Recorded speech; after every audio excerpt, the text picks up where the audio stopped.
पाकिस्तान में खेलों के मैदान जो है वो दोबारा आबाद होने शुरू हुए। काफी तवील अरसा तक हमारे खेल के मैदान जो है वो वीरान हो चुके थे। पाकिस्तान से बाहर जाके दुनिया के मुल्कों में खेलता था, लेकिन पाकिस्तान में खेलों के शौकीन जो है वो अपनी टीम की कारकर्दगी से महरूम थे देखने से।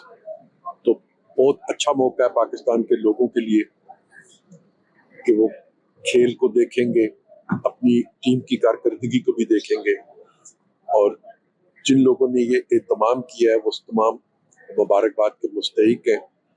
पूरी दुनिया में अच्छे स्टेडियम जो है उनका वजूद आ चुका था। हमारे स्टेडियम पुराने थे, नए स्टेडियम भी बन गए जिसमें लोगों के लिए सहूलतें हैं।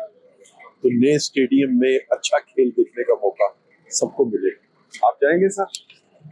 मुझे अगर मौका मिलेगा तो मैं बिल्कुल जाऊंगा। मैं टेलीविजन की स्क्रीन के बजाय अपनी मैदान में बैठ के खेल देखने का लुत्फ जो है वो उठाना चाहूंगा। अच्छा, ये बताएं 2017 में चैंपियंस ट्रॉफी जब जीती थी तो नवाज शरीफ वज़ीर आज़म थे, अब उनके भाई वज़ीर आज़म है, बेटी चीफ मिनिस्टर है।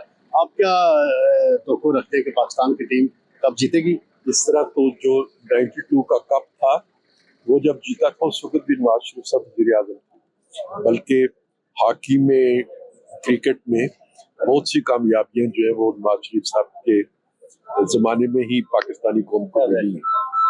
यकीनन इस दफा ये इतना बड़ा इवेंट जो है इसका इनकार जो है वो भी मुस्लिम लीग नून ही को उसका क्रेडिट जाता है, और पाकिस्तानी अवाम को अच्छा खेल देखने का मौका मिलेगा।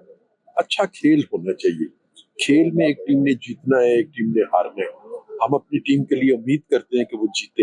हमारी अपनी टीम है, उसे जीत मिलेगी तो खुशी होगी। हार पे भी मैं खफा नहीं होता, ना किसी को हार पे खफा होना चाहिए। अगर हार आपकी पुरवकार हो, आपने मुकाबला पूरा किया हो, तो मुझे यकीन है कि वो हमें शर्मिंदा नहीं करेंगे, मुकाबला भरपूर करेंगे। शुक्रिया। वन लाइनर सर, टीम को क्या कहेंगे? तुम जीतो या हारो, तुम हो हमारे।